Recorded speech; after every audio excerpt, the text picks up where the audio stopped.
In 1879, the sun rose over the plains of southern Africa, casting its light upon two worlds destined to collide. On one side stood the British Empire, the most powerful force on earth, armed with rifles, cannons, and the weight of imperial ambition. On the other, the proud Zulu Kingdom, forged in fire and discipline, its warriors bound by tradition and the unshakable will to defend their land. What followed was not just a war, but a clash of civilizations, empire against resistance, ambition against sovereignty. The echoes of this struggle would resound through history, shaping the destiny of a continent. This is the story of courage and conquest, of tragedy and triumph. This is the Anglo-Zulu War, and you are watching AfterTime, where history lives on. The 19th century was an age of empires.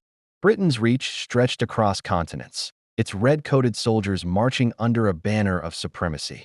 To many, the Union Jack symbolized progress and power, but to others, it cast a long shadow of conquest. Yet in the heart of southern Africa, a kingdom had risen, the Zulu, united under the formidable vision of Shaka.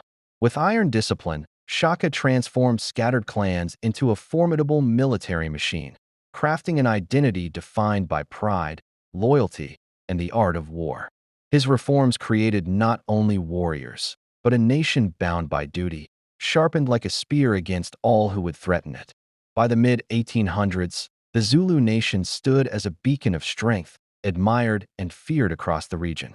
Their armies marched in step, their shields flashing in the sun, their unity unmatched. But strength alone could not halt the steady advance of empire.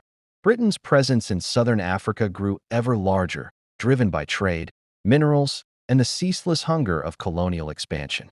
To London, Zululand was not merely land. It was a jewel in waiting, a territory to be mapped, divided, and absorbed into imperial order. The Zulu saw a homeland. The British saw an empire's frontier.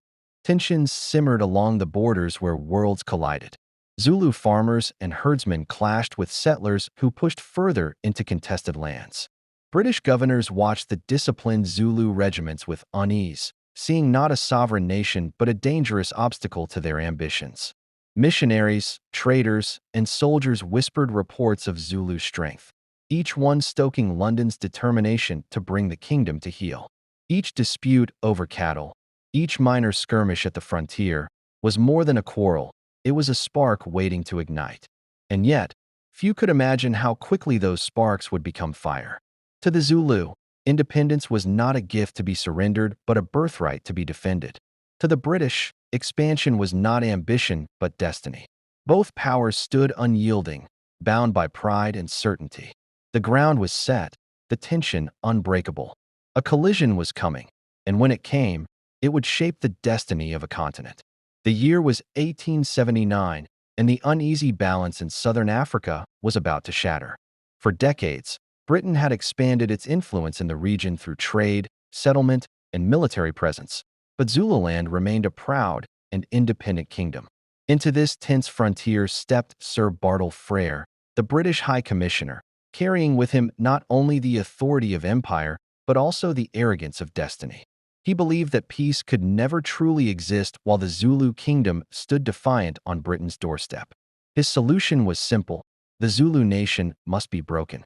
With the ink of empire and the weight of British ambition behind him, Frere crafted an ultimatum to King Cetshwayo Compand. The demands were impossible. The Zulu must disband their proud warrior regiments, dismantle their military system, abandon age-old customs, and submit to direct British supervision. To many in London, such terms sounded like progress.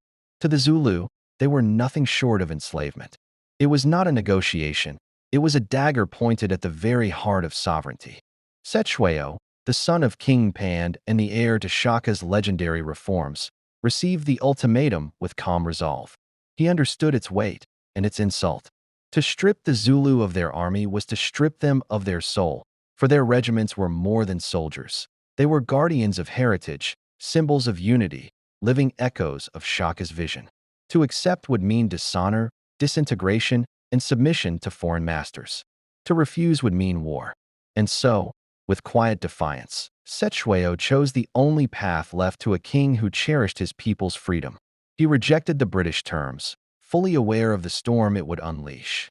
The British, steeped in confidence, prepared for war as though victory were assured.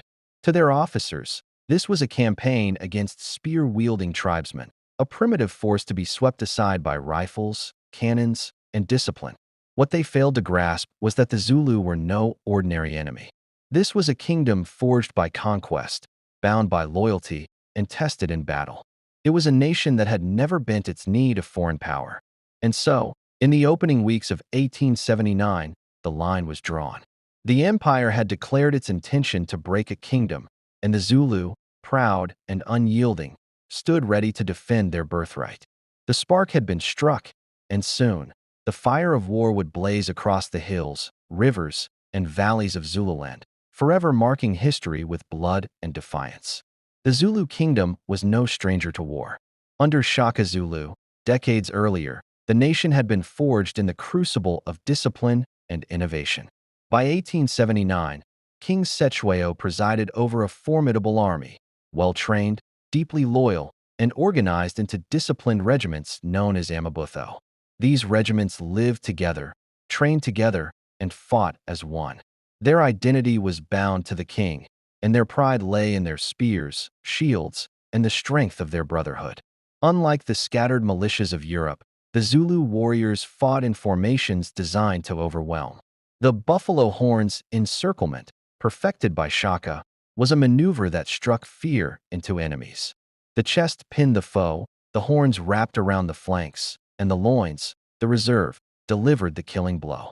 It was a strategy born of ingenuity, not modern rifles, yet one that had toppled rival tribes and carved out a kingdom of iron. Their weapons were simple but devastating in trained hands. The short stabbing spear, the Ikulwa, named for the sound it made entering flesh, was paired with the great cowhide shield. To the Zulu warrior, these were not primitive tools but extensions of the soul, symbols of honor and nationhood. Against them stood an empire of muskets, rifles, artillery, and red-coated soldiers who believed themselves invincible. Yet the Zulu warriors carried something far greater: unity, purpose, and the belief that no empire could extinguish the fire of their homeland. As the British advanced, they would soon discover that spears and shields, when wielded with courage, could humble even the mightiest of empires. January 1879. The dry African summer sun beat down on the rugged hills and winding rivers of Zululand as the British made their move. Across the Buffalo River, the shimmer of polished bayonets, the crimson flash of uniforms, and the groaning weight of wagons and artillery marked the beginning of the invasion. 3 columns of British and colonial troops, stretched out like serpents of empire, advanced with banners high and confidence unshaken. Their officers rode tall on horseback, boots polished, swords gleaming, convinced that this would be another swift chapter in Britain's endless march across the world. To them, it was routine. Another imperial expedition. Another display of order, discipline, and firepower against what they called native resistance. They spoke of progress, of civilizing missions, and of British destiny. Yet beneath that arrogance lay an unspoken assumption that the Zulu would fall quickly, as so many others had before. Few imagined that in these hills, they would face not just warriors, but a nation fighting for its very existence. The Zulu were not blind to the threat. Scouts moved silently across the ridges, eyes sharp, feet swift, carrying messages back to King Cetshwayo. The king had made his command clear. The Zulu were not to invade Natal, not to provoke Britain on foreign soil. His was not a war of conquest, it was a war of defense. Every shield lifted, every spear raised, was an answer to invasion, not in search of it. Yet as the British pressed deeper into Zululand, erecting camps and staging grounds as if victory were already secured, Cetshwayo knew the moment of reckoning was near. The land itself seemed to murmur warnings. The long shadow of the hill called Isandlwana stretched across the plains, its jagged form standing like a silent sentinel. British soldiers, unaware of the omen, joked around their campfires, polished their rifles, and sang songs of home. They pitched tents at the foot of the hill, laughing at the thought of Zulu savages daring to challenge them. But beyond the horizon, tens of thousands of warriors gathered, patient and unseen, waiting for the moment to strike. The British had crossed the threshold of Zululand, and in doing so, they had stepped into a world that would not bend so easily to empire. Here, on this soil, the rules of war would shift. Here, on this ground, the might of modern rifles would be tested against the discipline, courage, and ferocity of a people defending their homeland. The shadow of Isandlwana was growing darker, and soon, its name would be etched forever into the annals of history, not as a tale of conquest, but as a warning written in blood. January 22nd, 1879. At the foot of the mountain called Isandlwana, the British camped in uneasy confidence. Their forces were spread thin, their defenses incomplete. They believed the Zulu were distant, unprepared. But beneath the hills, 20,000 warriors gathered in silence, hidden by the land itself. The horns of the buffalo were ready to strike. At midday, the Zulu army erupted from concealment. Waves of warriors surged forward, shields glinting, spears poised. The British fired disciplined volleys, rifles cracking in unison, and the earth shook with the boom of artillery. Yet for every warrior struck down, more pressed forward, relentless, undaunted by death. The horns closed in. The British line wavered, then shattered. Ammunition wagons failed to resupply, coordination dissolved, and panic spread among the redcoats. Within hours, the camp became a scene of chaos and slaughter. Horses bolted, officers shouted in vain, and men fell beneath the weight of Zulu steel. When the sun dipped that evening, Isandlwana stood as the site of the greatest defeat in British colonial history. Over 1,300 soldiers lay dead, their rifles useless in empty hands, their empire humbled by a kingdom they had dismissed as inferior. The Zulu had shown the world that courage and unity could break even the most disciplined of armies. Yet even as victory roared at Isandlwana, another story was being written across the river at a small mission station called Rorke's Drift. Barely 150 British soldiers, engineers, and hospital patients held the post when over 3,000 Zulu warriors descended upon them. It was meant to be a crushing blow, an echo of Isandlwana. But at Rorke's Drift, desperation forged legend. With makeshift barricades of wagons, biscuit boxes, and sacks of mayalai, the defenders braced for wave after wave of assaults. The Zulu charged with cries that shook the night, their spears battering the walls of defense. The British, exhausted and bloodied, fired in steady rhythm, clinging to survival. Hour after hour, the night burned with smoke, screams, and gunfire.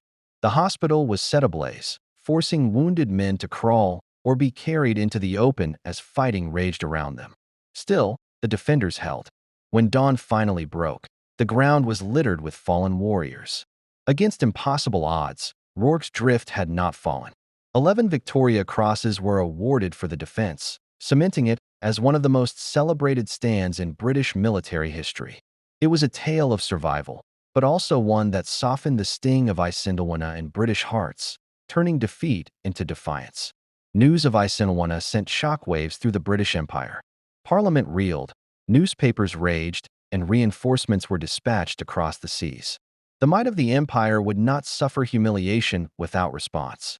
Ships sailed, regiments marched, and the campaign was reborn with overwhelming force. For the Zulu, victory had come at a cost. Supplies dwindled, casualties mounted, and the vast machine of empire pressed harder with each passing week. Isolated skirmishes turned into retreats as rifles and artillery tore through Zulu ranks. What had begun as a triumph began to strain under the weight of attrition. The empire adapted, learning from its mistakes. Camps were fortified, supply lines secured, and tactics revised. The redcoats returned, now not as complacent invaders, but as a disciplined war machine determined to avenge their dead. And so, step by step, the road led toward Ulundi, the royal capital, the beating heart of the Zulu Kingdom. There, the final confrontation would determine not just the outcome of a war, but the fate of a nation. July 4th, 1879. The British Army advanced toward Ulundi in a vast square of redcoats, cavalry, and artillery. It was a formation built for one purpose: to resist the horns of the buffalo. Inside its walls of steel and gunpowder, the empire awaited the Zulus' last charge. The warriors came, thousands strong, their voices echoing across the plain. With shields raised and spears gleaming, they surged forward, determined to break the square and defend the honor of their king. The ground shook beneath their charge, a living tide of courage rushing against the wall of empire. But this time, rifles did not falter. Artillery thundered, Gatling guns screamed, and volleys tore through the Zulu ranks. The formation held, unbroken, and the warriors fell by the hundreds, then by the thousands. By day's end, the field was silent, the pride of Zululand broken. King Cetshwayo was captured, the regiments disbanded, and the kingdom carved apart under British control. The Zulu nation, once unconquered, had been forced to bend. Ulundi had marked the end, not of a people, but of their independence. The Anglo-Zulu War was more than a colonial campaign. It was a clash of worlds, the industrial might of an empire against the ancestral pride of a warrior nation. In its brief but brutal course, it revealed both the arrogance of empire and the unbreakable spirit of those who resisted. For Britain, Isandlwana was a scar, Rorke's drift a bomb, and Ulundi a final vindication. For the Zulu, it was the end of their sovereignty, yet the beginning of a legend that would echo far beyond Africa's borders. Today, the Zulu warriors of 1879 are remembered not as defeated subjects, but as symbols of courage and resistance. Their story lives on in song, in film, in memory, a testament to a people who stood unflinching before the greatest empire of their age. The Anglo-Zulu War remains a mirror of history's harsh truths, that even the strongest can stumble, that power cannot erase identity, and that bravery transcends victory or defeat. The Anglo-Zulu War was not just a clash of armies. It was the meeting of two worlds, one driven by conquest, the other by survival. Blood was spilled, empires were shaken, and a kingdom was forever changed. This has been the story of the Zulu and the British, told by AfterTime. If you found this history as powerful as we did, don't forget to like, share, and subscribe, because here, the past lives on.